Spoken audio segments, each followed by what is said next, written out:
بسم الله الرحمن الرحيم. السلام عليكم ورحمة الله وبركاته.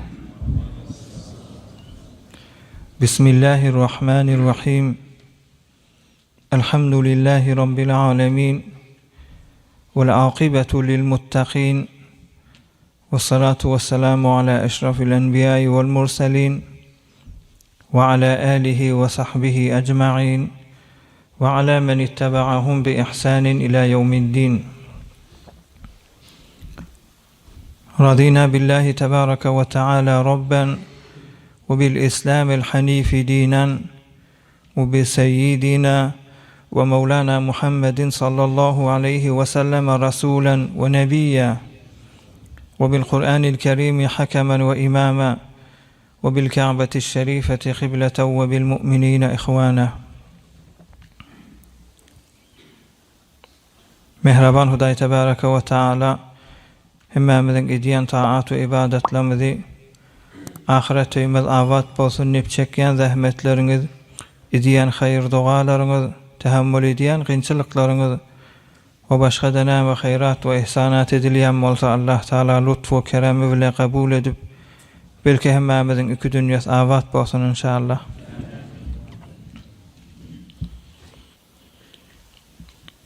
Geçen hafta gurrun geçipti Peygamberimiz Aleyhissalatu vesselam'ın mübarek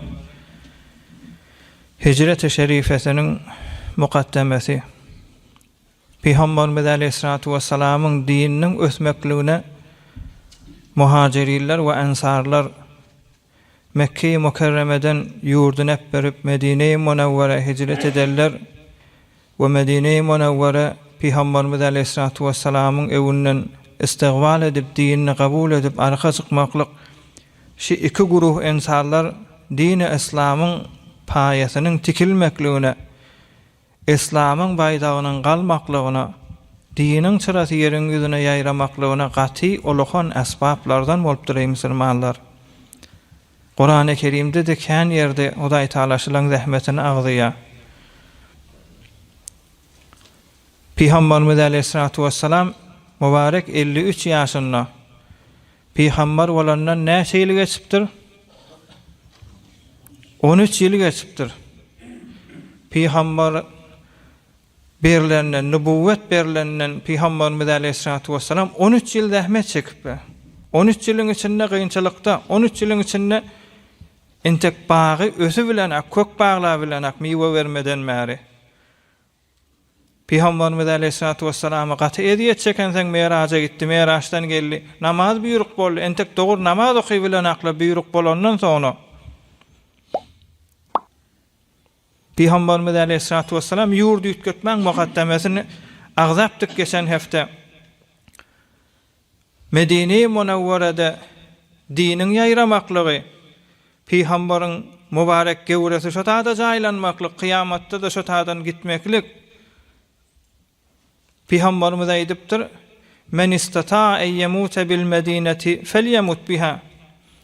Her kim sizin birinizden ey musulmanlar, eğer Medine'de dünyadan geçip bilecek bolsa, adamın özeline değil, yani Medine'de ölüp bilseniz Medine'de caylanın deyiptir.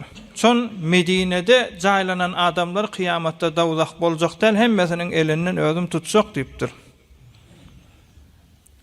Kıyamata çellimde her kim Medine'de caylanı bilse, %100 cenneti diyamal Peygamberimiz özüm şefaat edecek deyiptir ey Müslümanlar.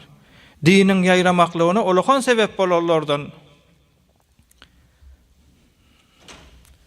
Nezir evvel yaşalar şeyle olukan berekete yettiğini geçen hafta muhtasaren aytsak, Peygamberimiz Aleyhissalatu vesselam'dan 1000 yıl önce Tobba' diyen kavim geçiptir. Tobba' diyen kavim katı bir kudretli arassa millet. Her şehirden 10 adam, 10 akıllı adam yurdu şoňa tavşyramal insanlar. Janyňy namasyňy malyňy ynanamal insanlar. Qıssanan yerinde ýaşaýşyňda müşkile gireseň, müşkil barada, her müşkil bolsun şo barada maslahat alamal adamlardan her şehirde kullu dünýä padişah bolarlardan kowme Tobba' diýeni. Her şehir olakan şehirlerden 10 hekim, 10 alim adam yığınap müň adam edip döwrege gitdi. Ahyrda da şondan 400 alim Peygamberimiz Aleyhissalatu vesselam'ın dünýä geljek obasy diýip omuga Medine'de yok, Medine'nin önkadi Yesrib qabla İslam. Yesrib de yok. Şolan wagtynda Peygamberimizden 1000 ýyl önce.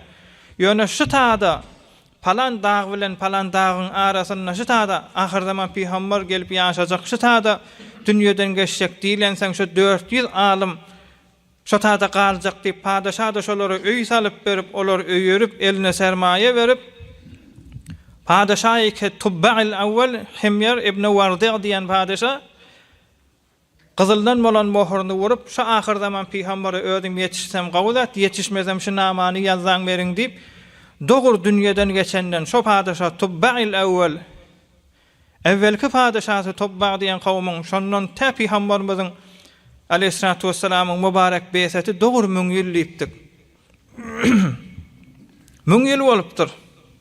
Arasy Oham şigije de şongurun Peygamberimiz Aleyhissalatu vesselam mübarek Mihraçdan gelenni taifalara sataşardy diye hacın wagtlaryna Mekke-i Mukarreme dünýäň her ýerinden gelýärler tijaret üçin we Mekkeň o ibadete ýok, ýöne botun ulukallaryna hormat bolar ýalak, Käbeň içinde bota bir täzim eder ýalak we tijaretden peýdalanar ýalak. Hacın wagtlaryna dünýäň her ýerinden adam gelerdi diye Peygamberimiz Aleyhissalatu vesselam mübarek 53 ýaşynda taifalara Benu Abbas diýen taifa, Benu Selim, Benu Ghassan, Benu Muharib, Benu Nadr, Benu Murra we başga da bir köpüň bir bolan taifalara barıp Peygamberimiz Aleyhissalatu vesselam şey diýerdi diye Ala raculun ya'ridu aleyye kavmehu فإن قريشا قد منعوني أن أبلغ كلام ربي şu ulukan taifalardan hiçbir adam yok mu? Öz taifasını bana karşı bir üşürse, öz taifasını aydıp diyse, taifasının etibarını, hormatını yüzün bana karşı celbetse, teveccühünü bana karşı celbetse, menne şolara gurrun versem Hudaý Taala ve din ve ahiret barada kim şey içecek deyip فإن قريشا قد منعوني çün men öz taifam meni Hudaýyň buyrugyny tebliğ etmeklige Hudaý Taalaň söýýän zadyň millete ýetişdirmeklige manyg bollalar gaýtardylar diýipdir. Şonu tarihte agzalya Peygamberimiz Aleyhissalatu vesselam 53 ýaşynda şeýle zähmet çekse-de şu Benu Abbas, Benu Selim we beýleki ýanky aýdylan Olukhan taifalan aýdýan zady usratuka ve aşiratuka a'lamu bik haythu lam yettabi'uka. Ey Muhammed Aleyhissalatu vesselam, sen öz içeriň, öz dogan garnaşyň, öz taifan seni bizden gawtan ýanlar kesen ýyzyňa düşmeýär diýerdiler diýe musulmanlar. Bir neferiň ýyzyny düşülmeklik we bir neferi äpbermeklik oň biderekligine delalet edýän nädir ey musulmanlar? Peýgamberi äpberipdir öz taifasy, öz dogan garnaşlary.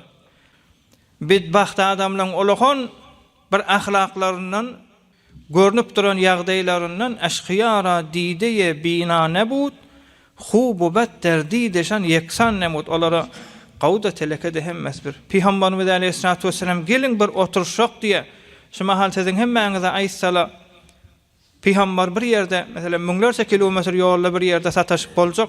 Ýöne piýada gitmelise şu meclisten, şu mescitten we hatda şu Türkmen sahraň hemmesi şaýat uğrasyn. Setde uğrar. Piýada gitmäne razy bolar. Indi geçen heften gurrungyny izin alyp gideýli. Ýanky 400 alimy ki Medine-i Munawwarada öýler owa tutunup ýaşadylar. Ve şolan evvelki padişah ki Peygamberimiz bilen 1000 ýyl fasile zamanyny wady bir nama ýazy men sen evvelki ümmetiňden dip Qızyldan bolan mohuryny etegine bassy.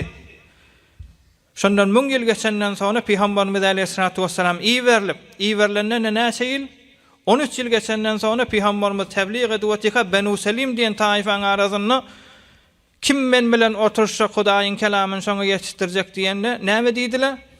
Sen öz dogan garnaşlaň sen taniýanlar ki ýyzyňa düşmeýär diýdiler. Şu ýagdaý bolup duran ýagdaýda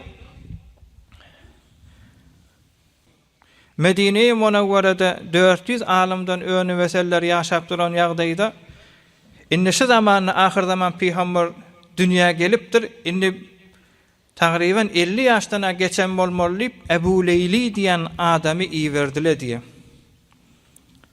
Kulak asyn. Peýgamberimiz 53 ýaşynda entek tohorlanyp Benu Selim diýen taýfanyň arasynda ýanky gurrun agzanyny Hudaýyň kelamyny kim kulak asjak men yürek bilen şoňa ýetişdirjek diýenne teleke keplenenni şo zamanyny Ebu Leyli diýen adam, Ebu Leyli diýen alim we hakim adam şo Tubba'il awwalan öňe weseller Peýgamber muasir şoň elini mübarek namany ber Peýgamberimiz aleyhissalatu vesselama ýolladylar diýe. Şumat dünýäge gelen wagty bolmaly gitdiler diýe. Peýgamberimiz aleyhissalatu vesselamyň ýanyna golaylarny ýanky Ebu Leyli diýen adam Kulağım bilen şikepler eşitdim diye de yankı Benu Selime aitti, Benu Gassana aitti, Benu Muharebe aitti, beyleki tayfaları aydan emmeteleke kepliyerler. Şo ýagdaýda men gelip yankı 1000 ýyllyk namany öz evvelki padişahlary ki ummet boljak diýip tawşyryp içinde nama bardy, şonu tawşyrjak bolup Peýgamberimiz aleyhissalatu vesselama golaylamda Peýgamberimiz diýdi diye ente Ebu Leyli, ey Ebu Leyli sen mi diýdi diye entek aýtmakam. Hava ya Resulallah men nidim diye. Maaka kitabu Tubba'il awwal. Tubba' diyen taifan ve leşkerin evvelki padişahsynyň namasy sen elindem diýdi. Hava ya Resulallah men elimde diýdim diye. Ohan Peýgamberimiz aleyhissalatu vesselama namany berdim. Peýgamberimiz Hazreti Ali berip ey Ali okuy namany nipdir. Geçen heftedäki gurrun geçenler şu namany okuya Ebu Leyli şu taýda pikir etdim diye. Gaty pikire gittim. Wahan Peýgamber Wahan Peýgamber men adamy bilýär. Ýanymda namaň badygyny bilýär. Şu namakda Peýgamberimiz aleyhissalatu vesselam gaty hoş bolup merhaban bil ahis salih, merhaban bil ahis salih. Salih doganym bolan Ebu Leyli hoş gelipdir, meni begendirdi diýdi diýe musulmanlar. Sonra Ebu Leylik diýdi diye, ey Ebu Leyli git öz ýurduňa, milletine eşittir, ahir zaman Peýgamber iýerilipdir Hudaý tarapdan nip eşittir diýdi diye. Şu Tubba'il awwalan bir qysgaja gurrun agzasak geçen hafta aýdypdyk, evvelki padişahsy Käbäni ýykjak bolanyny bir gaty merisilik bolup gözünden, burundan, agzyndan, kulagyndan dert gaýdyp sonra şoňa bir akylly adam sen şu Käbäk bir hormat etdiň. Tawbat açylar diýenler tawba da edýär, açylýar. Peýgamberimiz aleyhissalatu vesselam geljek heftelerde inşallah eşiterseňiz Peýgamberimiz ýurdun hep berip Medine-i Munawwara hicret edenni kimin öýünde jaýlaşýar barıp Hazret Ebu Eyyub Ensari'nin öýünde jaýlaşýar. Tarihte agzalýar şu Ebu Eyyub Ensari kim? Şejeresinde doğursa akıllı adam ki padişah aýtdy sen şu öýe bir hormaty etdiň. Şu öýüň hormatyn saklan bolsaň sen mınjyra derde girmerdin. Henizde gişde sen tawbat bir derdiňden şafaat taparsyň diýeniň neslinden diýipdir ey musulmanlar. Hesap kitabyljadyr ey musulmanlar. Bir neferiň dogurlugy aňardan bir dogur ýerik çatylansaň dogurdur. Bir neferiň egirligi aňardan bir egrik wesil bolansaň egri bolýandyr ey musulmanlar. Pikir etmeň. Sizin araňyzda da şeýle bir Hudaý diýipdir, bir Allah diýipdir, bir dogur gezýän bolsa, bir halal ýeýän bolsa, bir dogur gezjek bolýan bolsa, şu fitne zamanlary iki işti bir mikdaryny agzajak. Aňryňyzda bir dogur adama bir wesil bolýandyr ey musulmanlar. Şoňa begenmeli. Gawzat nesip etse öz liýagatyňmadyr? Öz liýagatyň da aňardaky ejratlaň hormatyna ey musulmanlar. Ohan Peýgamberimiz aleyhissalatu vesselam ýanky Ebu Leyli diýen iýerýär. Ebu Leyli de aýtýar Medine-i Munawwarada ahir zaman Peýgamber iýerilipdir diýip. Sonra gelen ýyl, entek bir ýyl alaçak ýa, gelen ýyl ewki ýyl hajyň wagtynda 6 Medineli akıllı adamlardan Hazreti As'ad ibn Zurara, Hazreti Awf ibn al-Haris, Rafi ibn Malik, Qutbah ibn Amir, Uqbah ibn Amir, Jabir ibn Riyab diýen 6 gaty akıllı adamlardan Peýgamberimiz aleyhissalatu vesselamyň ýanyna gelýärler. Peýgamberimiz bular bilen oturuşýar. dine davet ediyor. Bular da Peygamberimiz bilen beyat ediyorlar, dini kabul ediyorlar. Peygamberimiz Aleyhissalatu vesselam Hazreti Mus'ab diyen sahabanı şolar bilen iveriye gitselara namaz dehret öğret ve öz milletinize de eşittir. O 6 adam da gidiye 10 adam bolup gelýärler. Hazreç diyen taifadan, Aws diyen taifadan Medine-i Munawwara o şu 10 adam bilen Peygamberimiz Aleyhissalatu vesselam beyat ediye Minada el-Akabatul Ula diye. Bulara beyat edene Hudaýyň diýen netmeler, ahireti gazanmalar, dogry durmalar, şidatlar, gawzatlar aýdyp Medine-i Munawwaradan 73 erk adam 2 denana bolup 75 nefer bolup Peygamberimiz Aleyhissalatu vesselamyň ýanyna gelýärler. 12 nefer bolup 75 bolup Peygamberimiz bilen beyat edýärler, dine arka çykaýly, dini tebliğ edýärler. Dini güýjürge deyilip Peygamberimiz bilen el-Akabatus Saniye ikilenci beyat dip bir de Menada Peygamberimiz Aleyhissalatu vesselam'a beyat edýärler musulmanlar. Hom Peygamberimize davet edýärler sen gel Yesrebe biz öz aramızda din barada näme faaliýet etjek bolsaň senden himayet edilip Peygamberimiz Aleyhissalatu vesselam da mübarek 53 ýaşynda. Yani 52-53 ýaşyň arasynda bolan gurrunlar şula Peygamberimiz Medine-i Munawwara gaşyn yürümekçi bolýar musulmanlar. İnşallah mübarek hicretin başlanışı gelecek hefteden. Ýöne dersin halaýla musulmanlar. Giň dälmişi şu mahal men bir nama ýazaýyn. Men namamy iki arkaşaýa saklanmasyn. Müň ýyllap namany saklanýar. Ahyrda da Peygamberimize berilýär. Peygamberimiz de istigbal edýär. Şolardan öňü weseller de Medine-i Munawwara mezban bolup Peygamberimiz Aleyhissalatu vesselamyň dininiň ýaýramaklygyna sebep bolýar musulmanlar. 400 alim adam gelip owa teşkil vermeli. 1000 ýyl sonra da Peygamber gelip şolara jaýlaşmaly. Peygamberiň dinine her hilli zähmet çekseler de 13 ýylyň içinde kök baglamýar. Şeýle zähmet çekseler de kök baglamýar. Ey musulmanlar, sımyş ýeri gerekmiş din ýaýrajakda bolsa, taraf Peygamber da bolsa bagybany, zare-i ziraat ediyen taýhany Peygamber bolany bilen yer dogry yer bolmandan sonra, taraf liýagaty bolmandan sonra guýma ortak bolmasa, 13 ýyl zähmet çekip Peygamberimiz agzapdy, aýdypdy, ösmedi musulmanlar. Liýagat gerekmiş taraf hidaýete düşjek bolsa. Ýeriň ýüzüne elhamdülillah şu taýda dinin ýaýramaklygy evveli İslamda muhajirin we ensarlara medýun musulmanlar. Muhajirin we ensar dininden himayet etmek, o da biziň hiç gaýtymyz Hudaý diýip biljek däl. Türkmeniň taryhyny gözen İslamdan önce güne Hudaý diýip beren, aýa Hudaý diýip beren milletmiş musulmanlar. Ýeriň ýüzünde ummalar geçipdir, ewliýalar geçipdir. Şolar çyrasy sahabalara var ya, ensara var ya. Ýeriň ýüzünde bir bokualar we bir şäherler we ki tarihi şäher. Tarihte İslam'ın tarihine agzalanna şoň her garşyny gassaň bir weli çykar. O weli ki ýergen şoň hormatyna duran welilerden, mustajabat dawe welilerden çykar. Palan şäher her bir garşdan gazandy diýip haýsy zähmet bilen bolupdyr. Ewliýalar geçipdir. Ýeriň ýüzüniň welilik makamyna gotup diýerler. Peygamber ýok şu mahal. İttilaňyz bolsa şuma Peygamber ýok. Peygamberden sonra insanlara galsa atdy adama in kolokon weli ki Hudaý Taala ýaqin we şoň hormatyna da kıyamet bolmandyr onu gotup diýerler. Aýrylan lehzatynda ýene bir nefer jaýgozyn bolmaly. Şol adam aýrylsa, jaýgozynna bolmasa, ýa jaýgozyn bolmana bir liýagatly adam ýok bolsa kıyamet bolmaly musulmanlar. Gotup diýerler. Tarihi İslam'da agzalya şey öyle hendimiz vardır. Bu masıçan bilen sağıra Hudaý diýip beren dinin zayıf bolan wagtyna. Henitte bir zaman geçti ki İslam'ın tarihinde 1000 alim ýaşaýardy ki gotup bolmaklygy liýagaty vardy diýýär musulmanlar.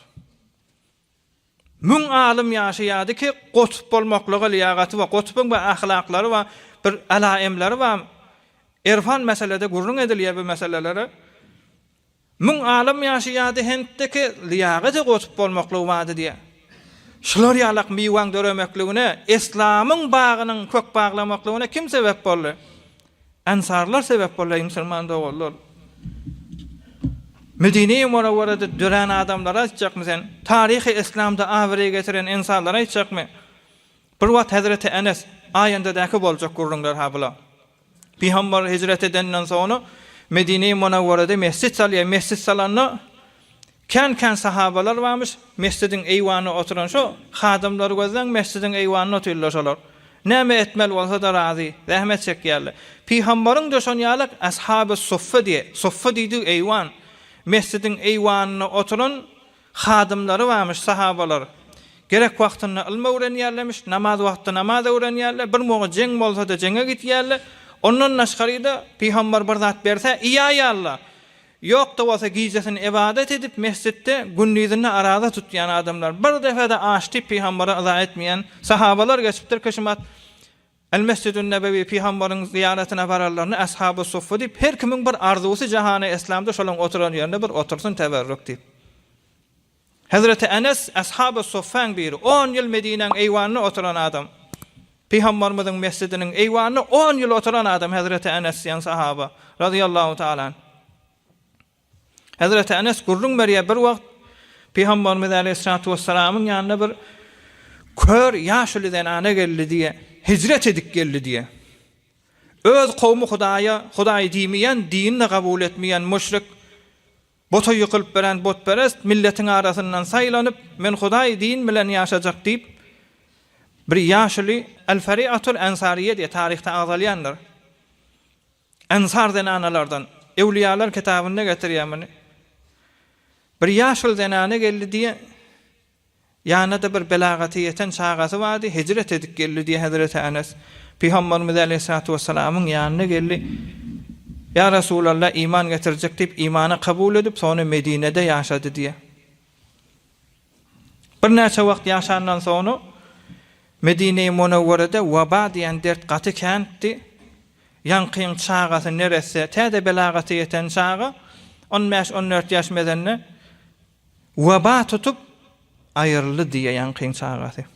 Ennesi de ýurdun hep berip, adamsyny hep berip, milletini hep, öý ýylyny hep berip, özü de gözü batyl zenana. Peygamberimiz aleyhissalatu vesselam jançyk bolan ýanky jawan oglanyň ýanyna baryp, "Mubarek iman bilen dünýeden geçenden sonra Peygamberimiz şoň gözüni ýymdyrdy" diýe. Adam aýrlanyp gözü ýymdyrylýar, ennamjan bir ýygnaşdyrylýar. Gelşikiljerek bolup ýaşsan diýip. Peygamberimiz gözüni ýymdyryp, agzyny ýymdyryp, Hazreti Enes gurrun berýär. "Bile aýrly bu doganyňyz bize aýtdy" diýe. "Ey Enes, ýoldaşlaryň üýşür, meni inni ýerläýildi" diýe. "Ýola salaýildi" diýe. Ama bir näçe nefer gabr gazmana diýe. Biz o hamşan ýuwjak bolamyzda Peygamberimiz aleyhissalatu vesselam aýtdy: "Ey Enes, el sakla, şuň endesine de barda aýda gelsin. Maýyp gözü batyl bolany bilen habar bereýildi" diýe. Şonda ýanky maýyp zenane geldi diýe. Mubassak menbe bilen aýtýan musulmanlar. Her kim senet isleýänmasa senet amada. Ýanky zenane geldi diýe getirdiler. Ýaşalakan zenane Peygamberimiz aleyhissalatu vesselam aýdyp bir çağan dünýeden geçdi waba diýen dert bilen. Şonda ýanky zenane öz çağasynyň aýagy uzundan tutup, iki aýagyndan tutup, "Men balam dünýeden geçdim" diýipdir. Onda hawa diýipdirler. Şonda aýdypdyr: "Allahumme inneke ta'lemu aslamtu ileyke taw'an." Şonda iki aýagyndan tutup çağasynyň şu dogan etdi diýe, gözü de batyl. "Ya Rabbim, men öz erkim bilen özüm ýüregimden söýüp sana iman getirdim. Ve khallaftul awsana zuhdan." Arassa ýaşaýyn diýip, Hudaýy birläp ýaşaýyn diýip, musulman bolup, mu'min bolup, ýektaperest bolup ýaşaýyn diýip men botperestini, bota jokunmany, ýykylmany onu ep berdim diýdi diýe. "Ve harajtu ileyke ragbatan." Senden bir zat umidwar boldum men. Ahiretdäki beriljek paýlardan men de bir paýly bolan diýip sana garşy çykyp gaýtdym, ýurdumy ep berip, milletimi ep berip, "Allahumme la tushmit bi abadatil awsan." Ya Rabbim, inni men ewurlip izime gitsem, gidmeýänim bilen bu habar men dogan garnaşlama barsa, olar bir bota çokunup beren, bota ýykylyp beren millet, olar maňa güler, maňa dil ýetirer. Hudaýyň diýen edip, İslamyň ýerine düşüp ne gördüň? Ýekeje ogluň elden gitdi diýip, Men dinime dille görerle, maňa at takarla. Men düşmanlam bidere kefe koyma diýdi diye. Ve la tuhammilni fi hadihi'l musibe ma la taqata li bihamlihi. Bir göterer ýalak zat del. Hemme adam hep berdim, yekece sermayamşy çağam da imanly geçtinip, bir de men elimden gidipdi, men many nemetjek del, men düşmanlyň kefen maňa koyma diýdi. Hazreti Enes qasam içýär. Hudaý bilen qasam bolsun, şu dogany tökötmäkä ýankyň ayagy ýymylap ýüzünden perdany açdy diýär. Sonra da gelip Peygamberin eýwanyna biz bilen damak idi, Peygamber dünýeden geçdi bady. O zenana da dünýeden geçdi bady, olardan sonra dünýeden geçdi diýipdir. Doga entek dillen çıkıp asmana karşın gidip tökönenak entek dogası ağlından çıkıp du. Şu doga mustaqim Hudaý Taala wesil bolup ferman verilmeli. Doga edilenden sonra ferman vermeli Hudaý Taala. Destur vermeli kun feyekun. Burada bun nimen Hudaý Taala. Yani doga çıkmaka Hudaý Taala wesil bolup Hudaý Taala da şu taada hukum verip hukumda şu taada icra bolup duýy musulmanlar. Şeýle erdeşli insanlaryň ýeriň güzüne döremekligine sebep bolan şu 400 adamdan öňü weseller. Aralar näçe ýyl şu 400 alim, 400 hakim, 400 teberrük insan bilen Peýgamberiň wagtyndaky ensarlaryň arasy näçe ýyl musulmanlar? 1000 ýyl. İnsan dogry bolýan bolsa 1000 ýyl çelim akýan şoň dogurlygy musulmanlar.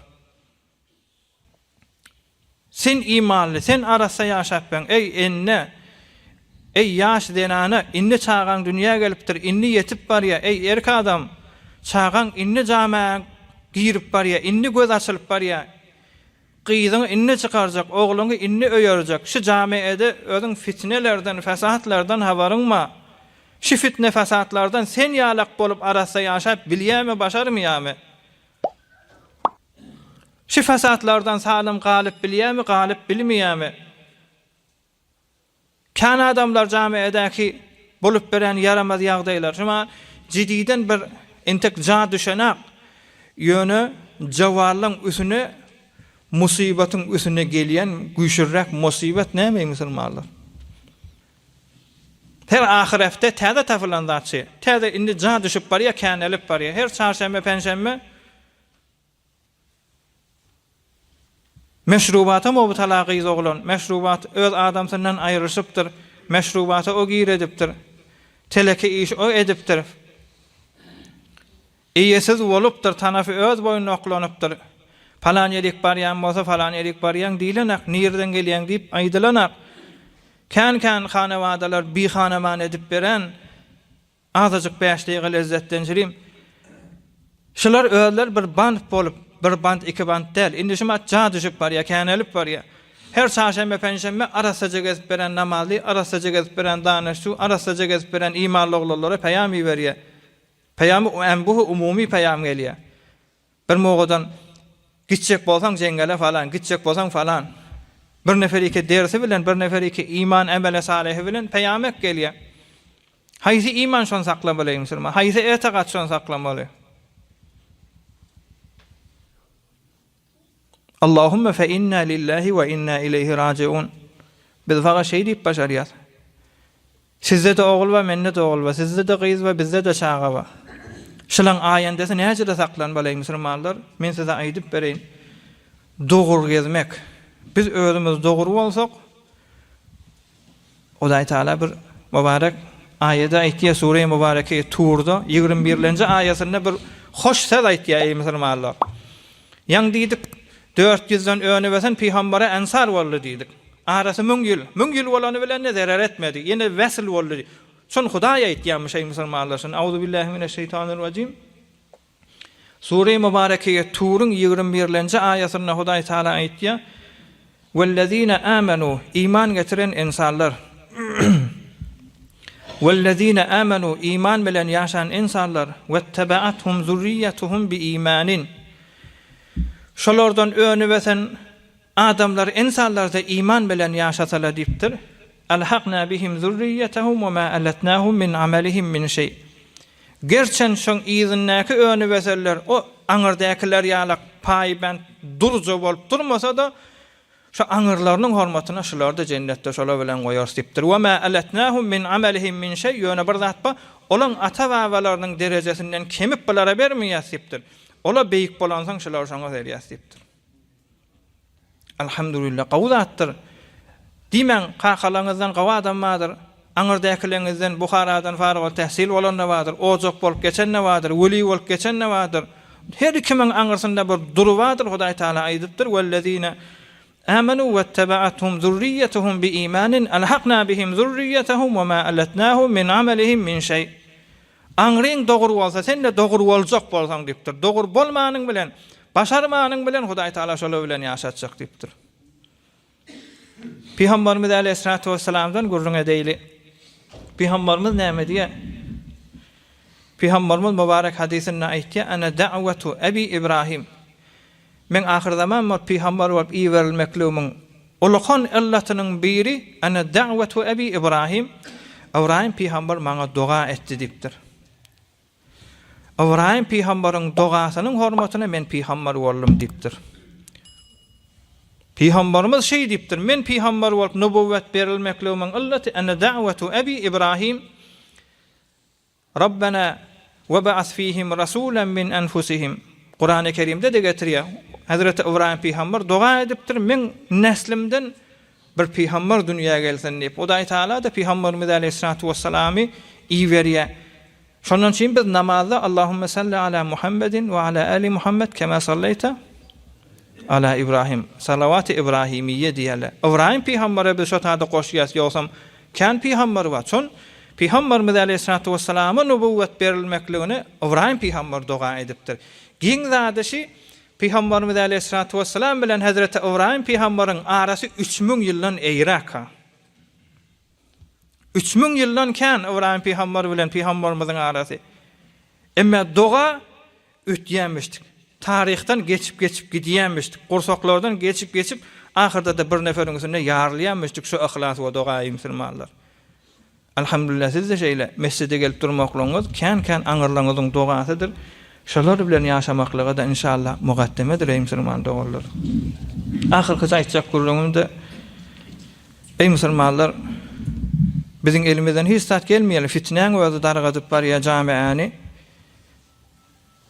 Bir zadika ewliýalar arka edipdirler, şonu men size towsiýe edýän.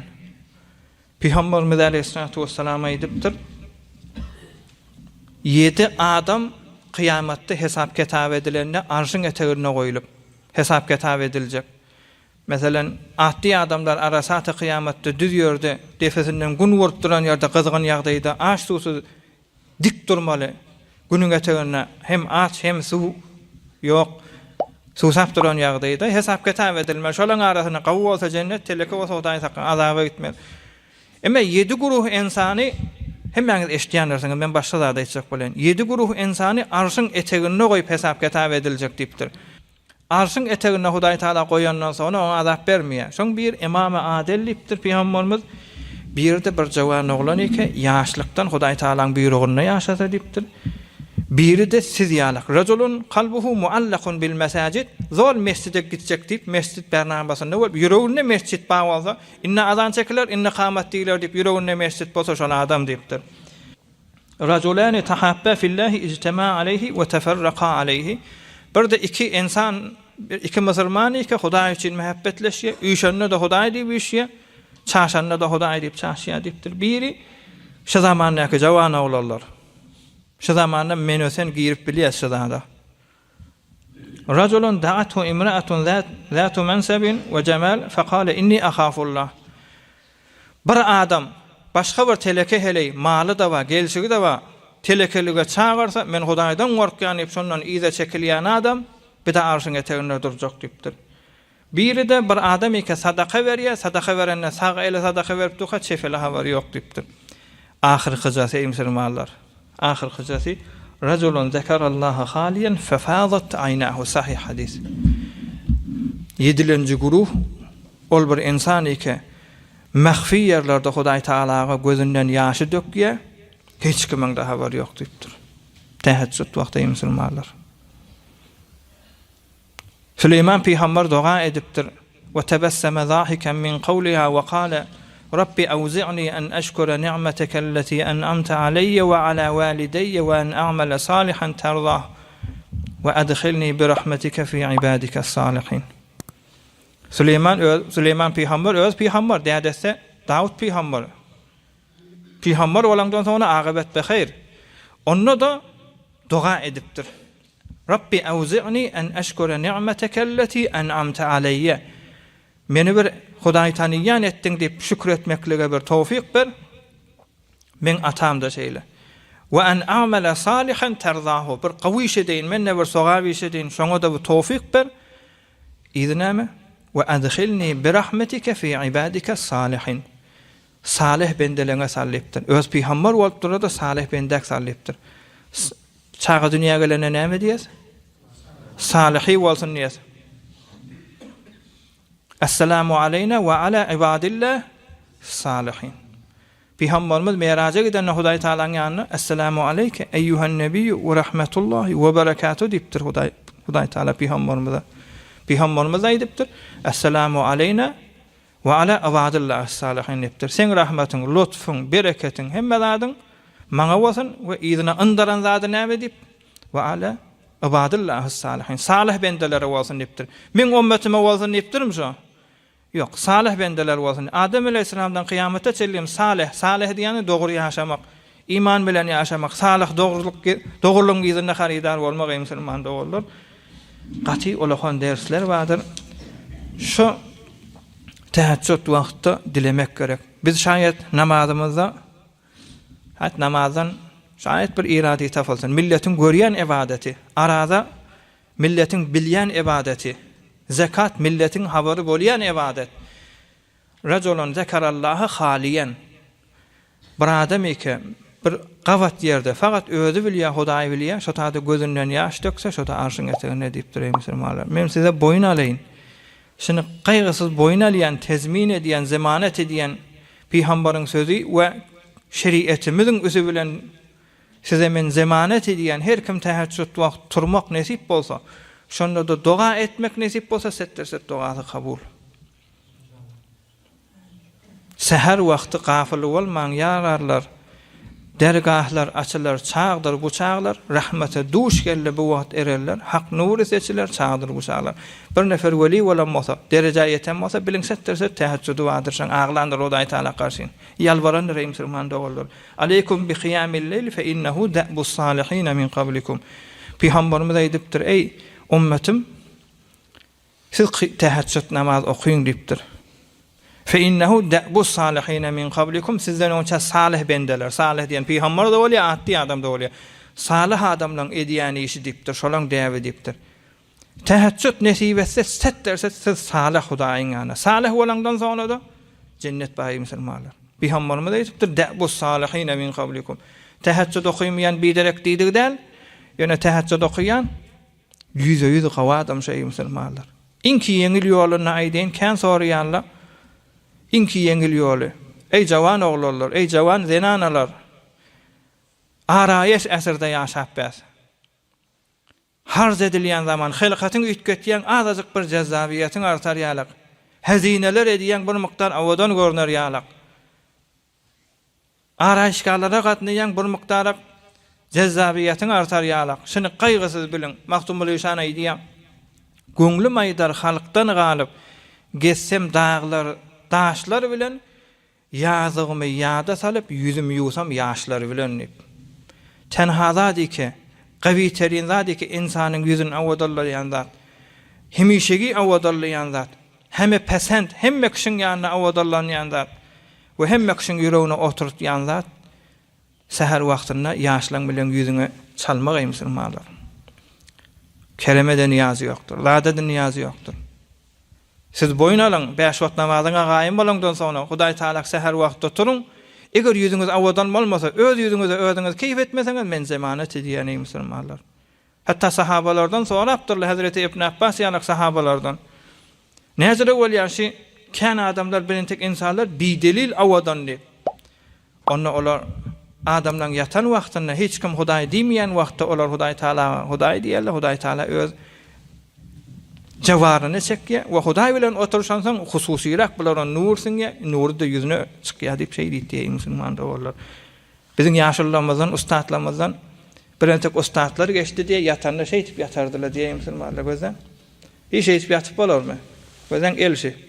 Şey diýip ýatardylar diýe. Tasir näde diýip beýtip ýatýan diýende meňe uqym agyrrak şeydemde giýjän bir wagtyny elim gurulýa agyryp durýar tähessüdüme gawalýa diýerdi diýe. Şey diýip tähessüde gaýym bolup geçipdirler musulman dowlar. Hudaý Taala bilen halwet etmekdir. Bir ýoluny aýdyp beren tähessüd diýeni kän sorag edilýär kanun işi. Gün ýaşandan daň atýança şolam saat takriben 5'te daň atýa takriben 5'te de gün ýaşýar. 12 saat bolýar. 12-ni 3 bölsäň näçe bolýar? 4 bolýar. Ahyrky bölek giýjäni 3 bölsäň ahyrky bölegi 3-nji bölege şoňa säher wagty diýerler. Şo wagtda okulan namaza da tehäccüd diýerler. Kän adamlar ýatmaly, turmaly, ýok ýatma wästegesi ýok. Şo ahir wagtda okulan namaz şo tehäccüd. Sen yatma işi ýok.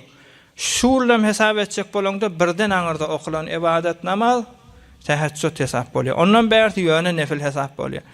Ýöne adam tehäccüd okuýar, doga edýär, göz ýaş edýär, birmi ýeňliýenden sonra gaty ýatagan bolýar. Men size dogry tehäccüd aýdyp bersem, Peygamberimiz Aleyhissalatu vesselam o mübarek insanın öz okuyan tehäccüdi daň saat 5'te atýan bolsa mesal üçin bernamany gözden, awkaty gözden daň atýan bolsa daňdan ýarym saat önce turun. Gidip sınja atýansaň, dehret kılıp gelip namaz okuyansaň öz bir 5-10 näge eglenýär. Ondan sonra namaz okup bir göz ýaş edip doga edýän, aňyrda da 5-10 näge galýar, ýa-ni daň atýar, erti namaz çekilýär. Hudaýa şükür Türkmen sehrada da daň atandan giýja goýmaýarlar. Onun meşdege sonra azan çekilýär. Sen hem ertiňe ýetişýän hem tehäccüd okuyan adam bolýar. Emma 2'de tursaň, 3'te tursaň, aňyrda da 2 saat wagt bolsa, köplen şu şeytan alladan bolýar musulmanlar. Okuýmaklyk niýeti de nefilli diýip bilýär, tehäccüd diýip bilýär. Öde de 2 okuyup da başarýar. 2 rekat. 2 okuysa da başarýar. Ýara bolsa 4, bolmasa 8, 12 gidivermeli musulmanlar. Ihlas edip oturduğunuz Hudaý Taala sizin dininiz, dünýäňiz, ahiretiniz abad etsin inşallah. Aňyrdan bir zada wesellersiňiz keşeler ýa-ni Hudaý tanymaklygy we Peygamberimiz Aleyhissalatu vesselamyň mübarek kelamyny eşitjekdik gelýäňiz. İnşallah biziň emellerimiz noksany bolup bermer Hudaý Taala köpüňi edip kabul edip bitin eder. Bir mugada noksany bolsa da Hudaý Taala aýdypdyr: "Wa ma alatnahum min amalihim min şey." Kemmer dipdir. İnşallah aňyrdaky beýik ulamalar, beýik ýaşylar, beýik arhalamyz bilen jennetde hoş bolup ýaşamak hemmäňize nesip etsin inşallah. Nefere bir alhamdulillah hallaqib ötürlere dua edelim. برای مشاهده ویدیوهای بیشتر به کانال یوتیوب سخنرانی‌های علماء ترکمن سر بزنید، مشترک بشید و منتشر کنید، اجر ببرید.